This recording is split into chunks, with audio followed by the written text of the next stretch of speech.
আবার বিদ্যা বুদ্ধি নেই বললেও জ্বালা। একজন এক শ্রেণীর আলেম মাওলানারা আবার বলে বসে যে স্টেজে উঠে তোমার নিয়ত ঠিক করো, তুমি কাজ কি করছো ওই কাজটা তোমার নিয়তের উপরে ডিপেন্ড করবে।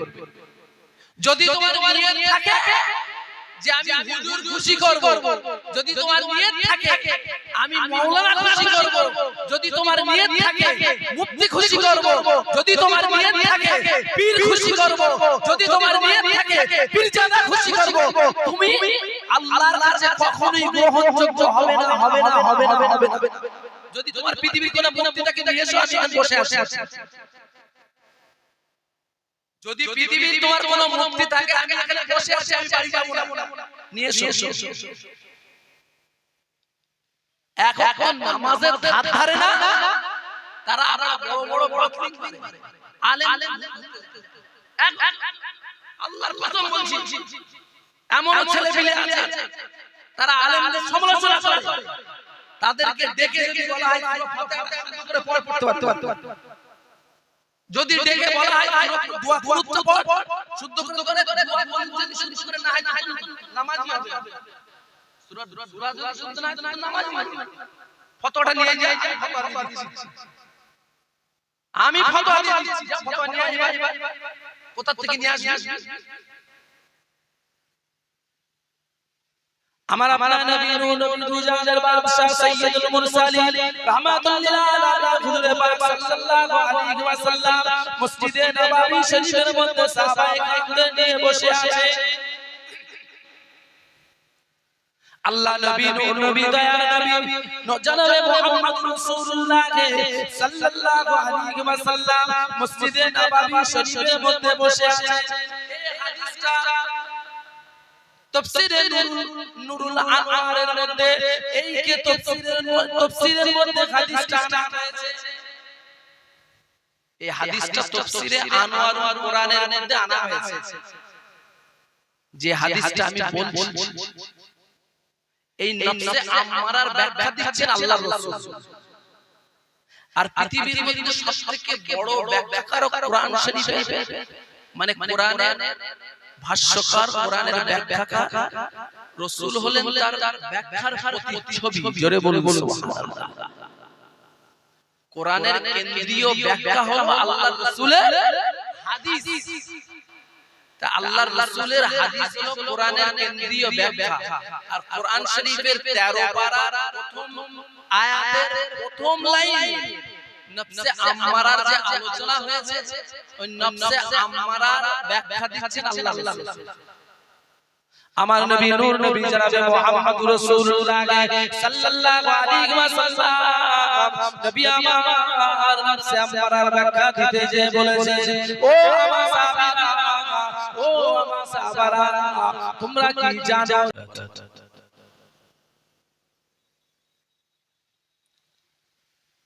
نحمده ونصلي على رسوله الكريم أما بعد فيا أيها الغازرون رحمكم الله. وقال الله تعالى في كلامه المجيد والفرقان الحميد إن الله وملائكته يصلون على النبي يا أيها الذين آمنوا صلوا عليه وسلموا تسليما. اللهم صل على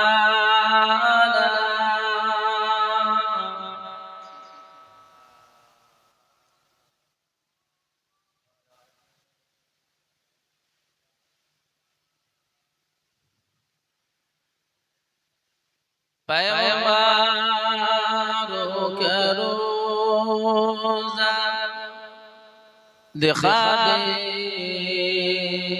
खुदाया दरी मुद्दत से मिला दे खुदाया शराबे मोहब्बत मिला दे खुदाया पैगंबरों के रोज़ा दिखा दे खुदाया अल्लाहुम्मा सल्लि अला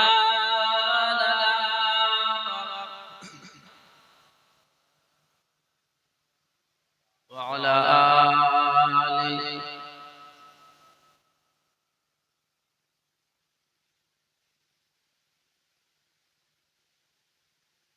मेरे आँखों के पुतली में जलवा मोहम्मदी का मेरे दिल के आईने में नक्शा मोहम्मदी का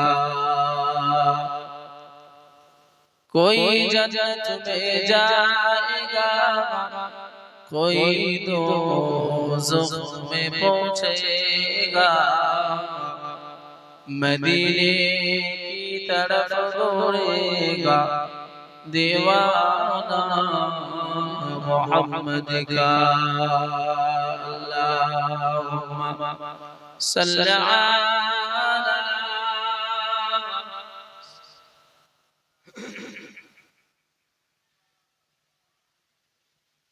वाला आले मौलाना मुहम्मद तौहीद का डंका आलम में बजवा दिया कमली वाले ने तौहीद का डंका आलम में बजवा दिया कमली वाले ने पी पी के पियाले को सके लौटेंगी मज़ाजी भर भर के इन्ना अअतैनाकल कौसर फरमा दिया कमली वाले ने दीन मिला ईमान मिला पढ़ने के लिए कुरान मिला जो कुछ दे देखा था सब कुछ दिलवा दिया कमली वाले ने बोलो ला इलाहा इल्लल्लाह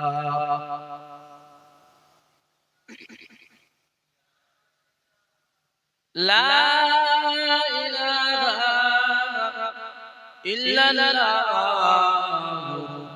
मुहम्मदुर रसूलुल्लाह अल्लाहुम्मा सल्लि अला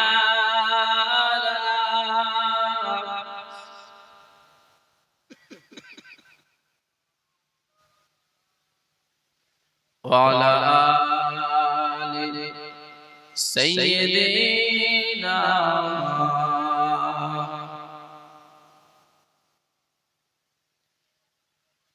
وقال الله تعالى أيضا في كتابه مخبرا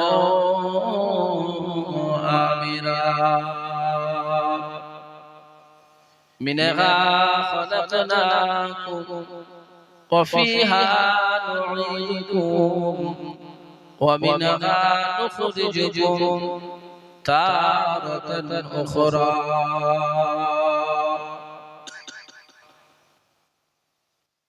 قال رسول الله صلى الله عليه وسلم القبر روضة من رياض الجنة أو حفرة من حفر النار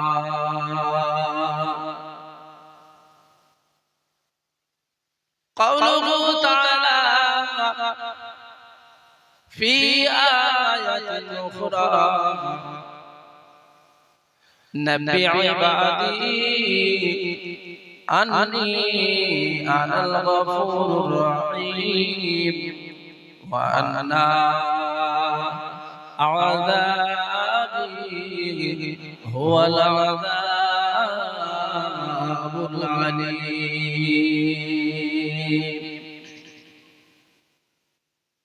प्यारे हाजिरीन সম্মানিত সভাপতি সাহেব আমাদের সকলের শ্রদ্ধেয় ইমাম সাহেব সম্মানিত বিদায়ী বক্তা জনাব হযরত মাওলানা মুফতি ইদ্রিস আলী সাহেব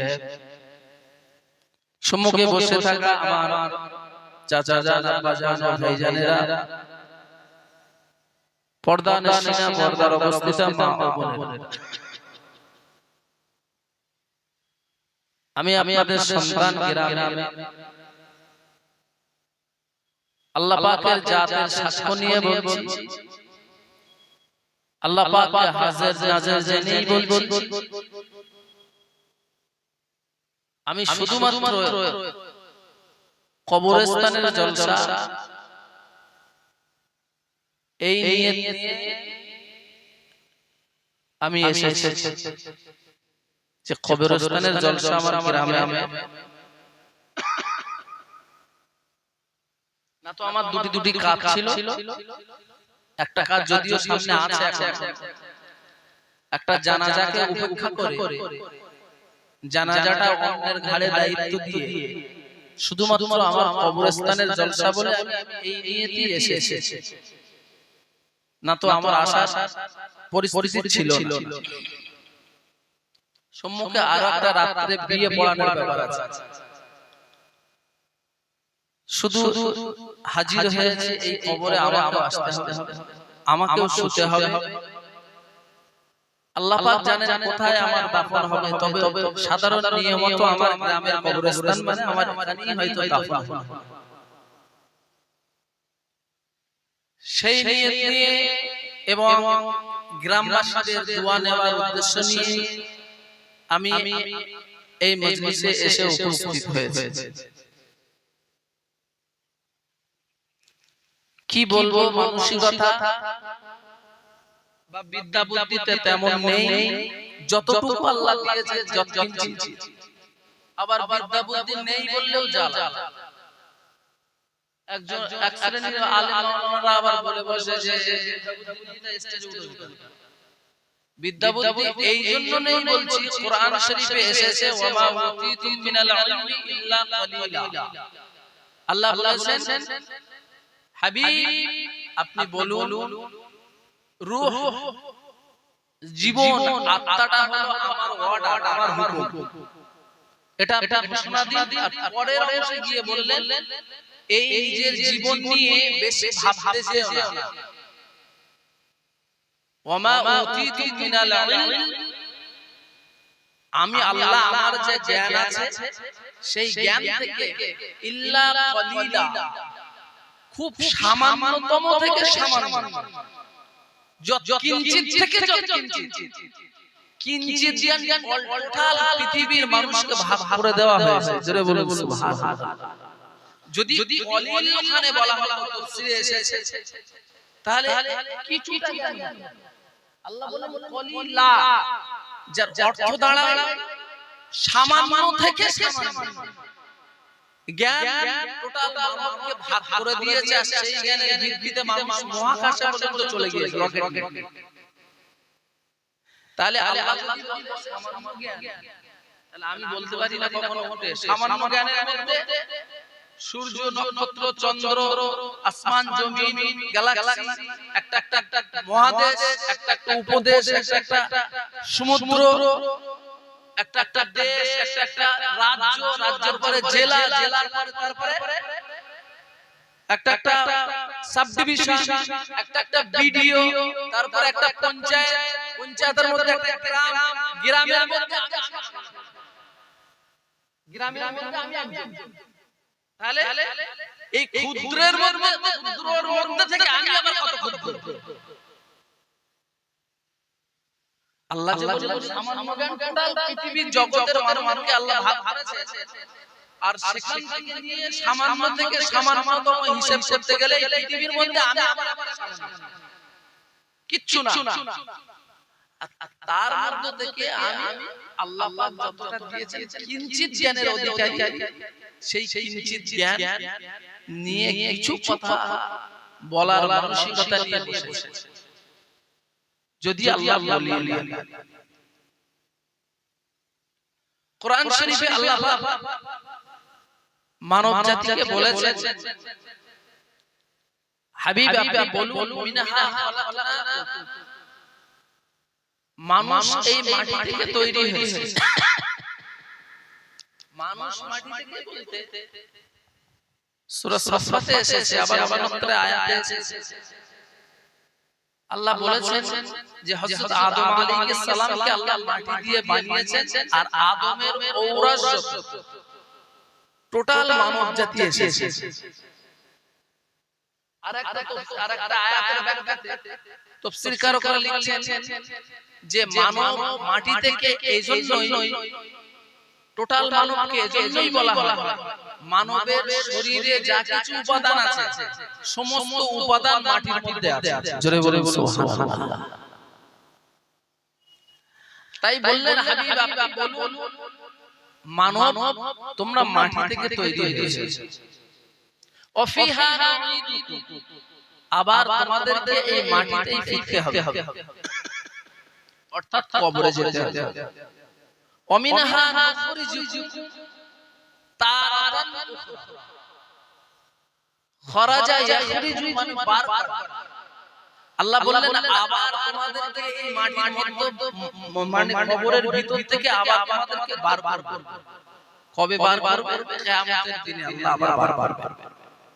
তাহলে মাটি থেকে মানব তৈরি, আর মাটির মধ্যে যেতে হবে মানবকে, আবার এই মাটি থেকে বার হতে হবে মানবকে, আর সেই মাটির মধ্যে যেখানেই যেতে হবে সেই মাটির জায়গাকে কেন্দ্র করে এই জলসা। তাহলে এই মাটিতে যাওয়ার জন্য, এই মাটিতে যাওয়ার জন্য এই জলসা দুটো দিক, একটা হলো যারা চলে গেছেন তাদের জন্য একটা রাস্তা খোলা আছে। আল্লাহর হাবিব বলেছেন মুসলিম শরীফের হাদিসে যে তিনটি রাস্তা খোলা থাকে, তার মধ্যে একটি রাস্তা খোলা, যে রাস্তার উদ্দেশ্য করে আমরা আজকে বসেছি সে রাস্তাটা হলো তাদের জন্য দোয়া করা, তাদের জন্য আল্লাহর কাছে প্রার্থনা করা, তাদের মাগফিরাত ও দোয়া চাওয়া, তাদের নাজাতের জন্য আল্লাহর কাছে কাকুতি মিনতি করা। এটা একটা দিক। আর একটা দিক, এটা আমি হাদিস কোরআন অনুপাতের দিক বলছি। আর একটা দিক হলো যারা মাটির উপরে আছে, মানে আমি বা আমরা, যারা মাটির উপরে আছি, আমাদের কবরে ঢোকার আগে আমাদের এই মাটির উপর থেকে আমাদের যে আল্লাহ পাক সবথেকে বড় সম্পদ দিয়েছে সেটা হলো আমাদের জীবন। নফস, এই নফসটাকে সংশোধন করা, নফসটাকে ঠিক করা। এই নফসকে আল্লাহ পাক মানবের আত্মাকে তিনটি ভাগে বিভক্ত করেছে, আর তিনটি ভাগে বিভক্ত করে কোরআন শরীফের তিনটি জায়গায় আল্লাহ বলেছেন। নাম্বার 1 এ আল্লাহ বলেছেন প্রথম নফস হলো নফসে আম্মারা, যে নফসটা খারাপ নফস, মানুষকে সব সময় খারাপের দিকে আকর্ষণ করে রাখে। আরেকটি নফস হলো নফসে লাওয়ামা, যে নফসটা খারাপকে উপেক্ষা করে খারাপটাকে ছেড়ে দিয়ে ভালোর উপরে দাঁড়াবার চেষ্টা করে। আর একটা নফসে মুতমাইন্না, যে নফসটা হলো পবিত্র নফস। ওই নফসগুলোই হলো আল্লাহর ওলিদের নফস। জোরে বলে সুবহানাল্লাহ। যারা তৈরি করতে পেরেছে তারা হচ্ছে আল্লাহ পাকের একজন কামিল বান্দা, মুকাম্মাল বান্দা। সাধারণত নফস মানুষের ইমানদারদের, নামাজি, মুসল্লি, মুত্তাকিদের নফস থাকে নফসে লাওয়ামা। আর যে নফসটা হলো নফসে আম্মারা, ওই নফসটা যদি কোনো ঈমানদার মুমিন মুত্তাকিদের ঈমানদার মুমিন বলে দাবিদার, অথচ সেই নফস তার মধ্যে, অথচ সেই নফসের কার্যকারিতা তার মধ্যে, হারগিজ ওই লোকটা ঈমানদারের সাইন থাকলেও আল্লাহর কাছে ঈমানদার। এজন্যই আল্লাহ রাসূল বলেছেন শেষ জামানায়, আখিরি জামানাতে মসজিদ ভর্তি মুসল্লি থাকবে, ওর মধ্যে থেকে ঈমানদার খুঁজে বার করা কষ্টকর ব্যাপার। মসজিদ ভর্তি মুসল্লি, ওই নফসে আম্মারাটা, এই নফসে আম্মারা যদি আমি ঠিক করতে পারি, নফসে আম্মারা যদি আমি সোজা করতে পারি, তাহলে এই ওয়াজ দেওয়া, ওয়াজ শোনা, ওয়াজ করা তিনটি সার্থক। আর নফসে আম্মারাটাকে যদি না করাতে পারি, তা ওয়াজ করা, ওয়াজ শোনা, ওয়াজ দেওয়া একটাও কাজ হবে না।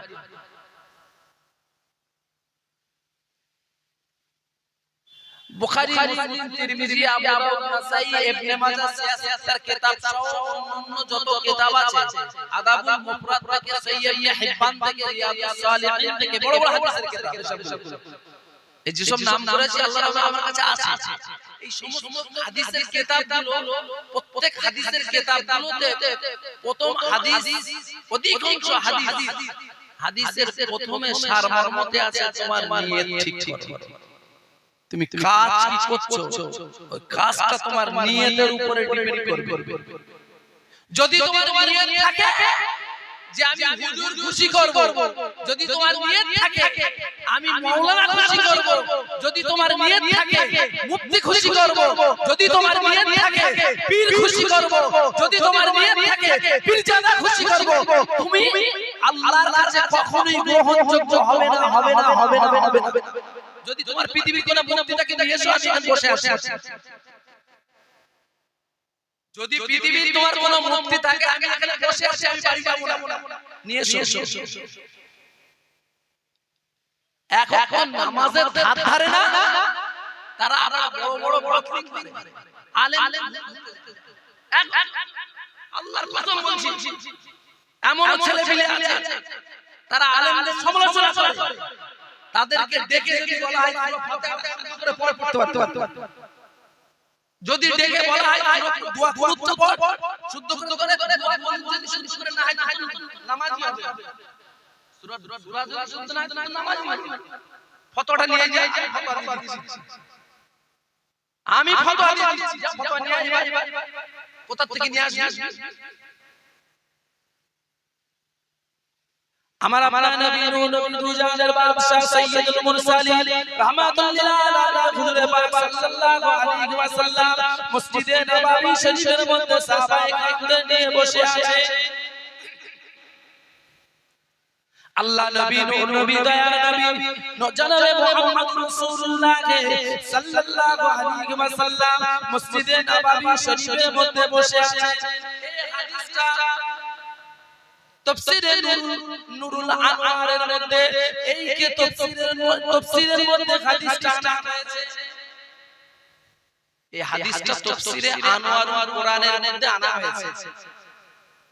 যে হাদিসটা আমি বলছি, এই নফসে আম্মারার ব্যাখ্যা দিচ্ছেন আল্লাহর রাসূল। আর পৃথিবীর মধ্যে সবথেকে বড় ব্যাখ্যাকারক কোরআন শরীফ, মানে কোরআনের ভাষ্যকার, কোরআনের ব্যাখ্যাকার রাসূল হলেন, তার ব্যাখ্যার প্রতিচ্ছবি। জোরে বলুন সুবহানাল্লাহ। কোরআনের কেন্দ্রীয় ব্যাখ্যা হলো আল্লাহর রাসূলের হাদিস। তা আল্লাহর রাসূলের হাদিস হলো কোরআনের কেন্দ্রীয় ব্যাখ্যা। আর কোরআন শরীফের 13 পারার প্রথম আয়াতের প্রথম লাইন নফসে আম্মারার যে আলোচনা হয়েছে, ওই নফসে আম্মারার ব্যাখ্যা দিচ্ছেন আল্লাহ রাসূল। আমার নবী নূর নবী জনাবে মুহাম্মদুর রাসূলুল্লাহ সাল্লাল্লাহু আলাইহি ওয়াসাল্লাম নবী আমার নফসে আম্মারার ব্যাখ্যা দিতে যে বলেছে, ও আমার সাহাবারা, ও আমার সাহাবারা, তোমরা কি জানো